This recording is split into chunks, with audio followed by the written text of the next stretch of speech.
Friends, हमारे YouTube Sunday class में फिर से एक और रेसिपी का स्वागत है। तो फ्रेंड्स, आइए आज की स्टोरी की ओर बढ़ते हैं। हमारे बीच में देव भाई एक प्यारी सी स्टोरी को पेश करिए। तो फ्रेंड्स, आपको क्या करना है, स्टोरी को ध्यान से सुनना है। हेलो बच्चों, कैसे हैं आप लोग। मैं आशा करता हूँ कि आप लोग बहुत अच्छे से अपने घर पे एकदम सुरक्षित है और अपने परिवार के साथ बहुत अच्छे से रह रहे हैं। आज हम एक और नई कहानी को सुनने के लिए आए ना। आप लोग बहुत उत्साहित है ना कहानी सुनने के लिए। जैसे कि हर हफ्ते आप लोग कहानी को सुनते हैं, उसके ऊपर आप लोग ध्यान करते हैं और सिर्फ ध्यान करना ही नहीं, उसे फॉलो करने का भी एकदम कोशिश करते हैं। हर हफ्ते आप लोग निर्णय लेते हैं ना कि हमने आज ये सीखा तो हमें इसे फॉलो करना है। और मैं आशा करता हूँ कि आप लोग होमवर्क भी लगातार करते जा रहे हैं कि जब हम वापस एक और बार संडे क्लास में मिलेंगे ना एक साथ में चर्च के अंदर, तो मैं सबसे पूछूंगा कि आपने क्या क्या याद रखा है, क्या क्या वचन को पढ़ा है और कौन कौन से कहानी को आपने याद रखा है। तो उन सारे बातों को हम फिर से एक और बार दोहराएंगे जब हम संडे क्लास में वापस मिलेंगे। तो हमें वर्चुअल संडे क्लास में इस यूट्यूब के द्वारा हर बातों को अच्छे से सीखना है और उसे फॉलो करते रहना है। तो आज हम पता है किसके बारे में सीखने वाले हैं। हाँ, हम लोग ना एक विशेष टॉपिक के ऊपर, एक विशेष सब्जेक्ट के ऊपर सीखेंगे। पता है आज का टॉपिक क्या है कि परमेश्वर हर एक बातों को अपने समय पर, उचित समय पर करता है। कि जब परमेश्वर का समय आएगा तो परमेश्वर उन सारे बातों को कर देगा। आप लोग भी सोचते रहेंगे ना कि मेरे जीवन में कितना परेशानी है, मैं कितना प्रार्थना करता हूँ, कितना बार प्रार्थना कर चुका हूँ एक ही चीज के लिए, फिर भी परमेश्वर नहीं सुन रहे। क्या परमेश्वर मेरे प्रार्थना को नहीं सुनते क्या? सिर्फ उसके प्रार्थना को या फिर पास्टर के या फिर चर्च वालों के प्रार्थना को सुनते हैं क्या? ऐसा नहीं है। परमेश्वर हर एक काम को उचित समय पर करते हैं और उचित समय के पर करने के वजह से हमें बहुत ज्यादा आशीष मिलता है। तो आज हम उसके बारे में ही सीखेंगे कि बाइबल में एक ऐसा घटना दिया गया है कि परमेश्वर ने उचित समय पर काम किया और कई सारे बातों को सही कर दिया। तो आज हम एक भक्त के बारे में सीखेंगे जो परमेश्वर का बहुत भक्त था, लेकिन उसका उम्र तो बहुत कम था कि इतने छोटे उम्र में भी परमेश्वर का वो भक्त था, परमेश्वर का भय मानता था और परमेश्वर के कहा हुए हर एक बातों को वो अच्छाई के साथ, सच्चाई के साथ में फॉलो करता था। तो आप लोग उसके बारे में जानना चाहते हैं। उसका नाम था जोसेफ। क्या नाम है?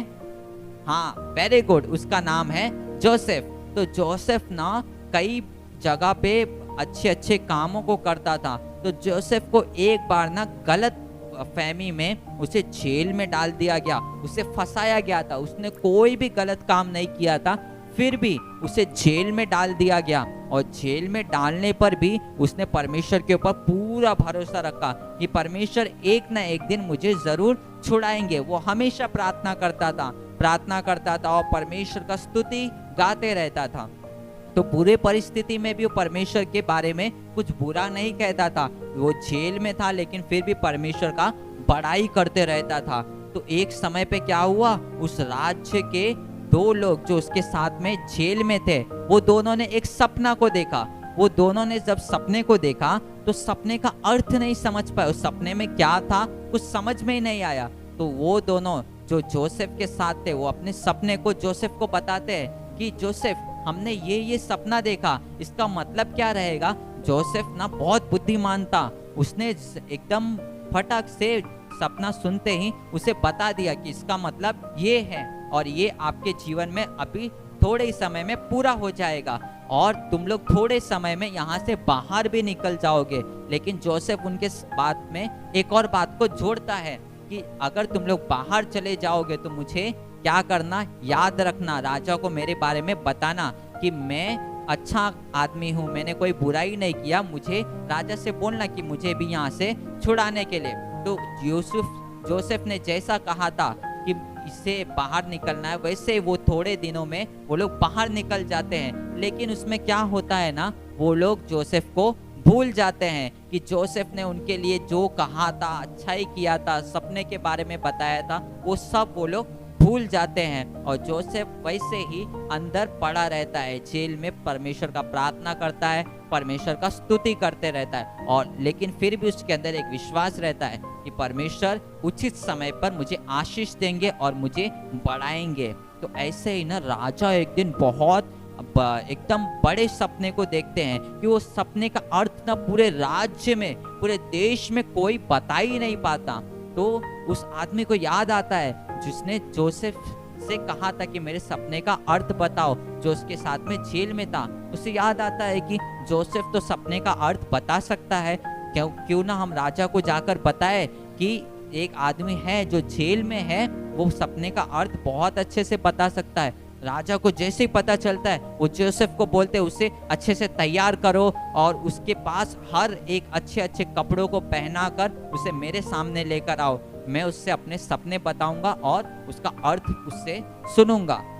तो जोसेफ बहुत एकदम अच्छे से तैयार होके राजा के सामने जाता है और राजा के सपने का अर्थ एकदम फटक से बता देता है, और राजा बहुत खुश हो जाते हैं कि जोसेफ कितना बुद्धिमान है, छोटे उम्र में भी उसके पास कितना बुद्धि है। और राजा को ये भी पता चल जाता है कि इसके साथ में सचमुच परमेश्वर है, तभी ये इतने अच्छे अच्छे कामों को कर पाता है। और राजा उससे इतना खुश होते हैं कि उसे उस राज्य का मंत्री बना देते हैं।